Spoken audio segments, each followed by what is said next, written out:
The year is 2008. What the heck is going on down here? I don't know. Dropped more than 900 points. Yeah. Fear came back into the market in a very big way. The country is in the midst of the financial crisis caused by subprime mortgage delinquencies. The Justice Department and legislators are hard at work building cases against those they deemed responsible. A press release from the office of the U.S. Attorney announced that 2 women had received long prison terms for orchestrating a mortgage fraud scheme that defrauded Lehman Brothers Bank of over $14 million.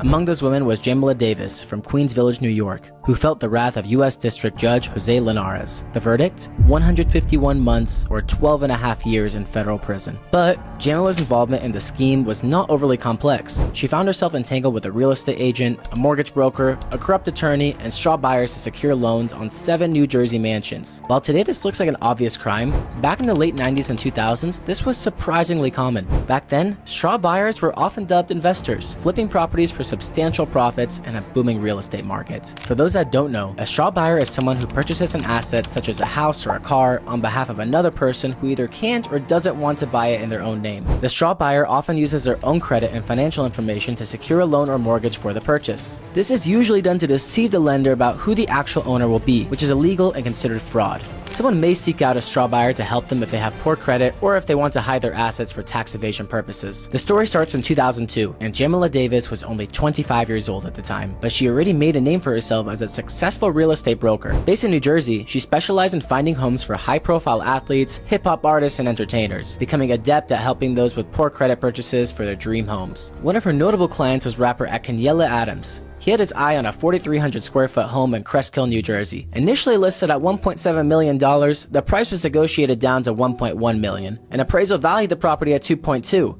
Everyone involved saw the potential for a nice payday from this deal. But Jamila decided to pursue a different property. Jamila, despite her poor credit, she resolved to buy the property herself. She sought assistance from Nicholas Infantino, a mortgage broker connected to Lehman Brothers Bank. Nicholas suggested using a straw buyer with better credit, assuring Jamila the deal would close swiftly. She followed through with the plan, creating forged pay stubs, bank statements, and other documents. Although she feared the forged documents wouldn't hold up, her mortgage broker reassured her that she'd be just fine. Remarkably, the phony bank statements were never verified before the purchase closed, and the straw buyer's employer, Drama Entertainment, didn't even exist. Soon, Lehman Brothers approved a $1.5 million loan for the property, with Jamila successfully closing her first deal. 6 months later, she used the same straw buyer and fake documents to secure another $700,000 loan on this property. And with these funds, Jamila invested over $400,000 in improvements and maintained loan payments to the bank, aiming to sell the property at a significant profit and repeat the process. This seems simple enough, right? The scheme was just too easy. Encouraged by her mortgage broker, she sought more properties and more buyers. Between February of 2002 and May of 2003, she secured loans for 7 properties totaling nearly $22 million.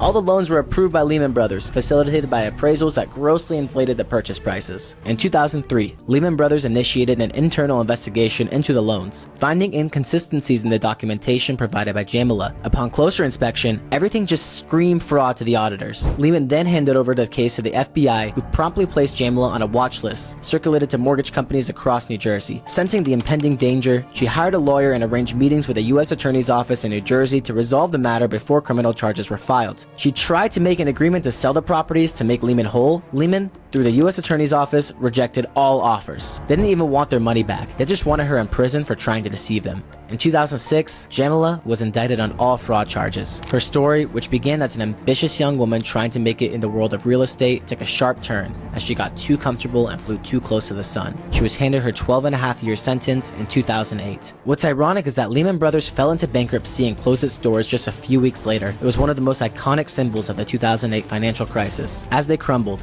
the sentence handed down to Jamila Davis stood as a stark reminder of the human element entwined in the web of financial practices, both legal and illegal, that defined this era. Jamila served 9 years of her 12-year prison sentence, and she was released from prison on June 1st, 2017. Thanks for watching, guys, and if you made it all the way through to here, feel free to subscribe, drop a like, and I'm gonna be having more of these videos every week.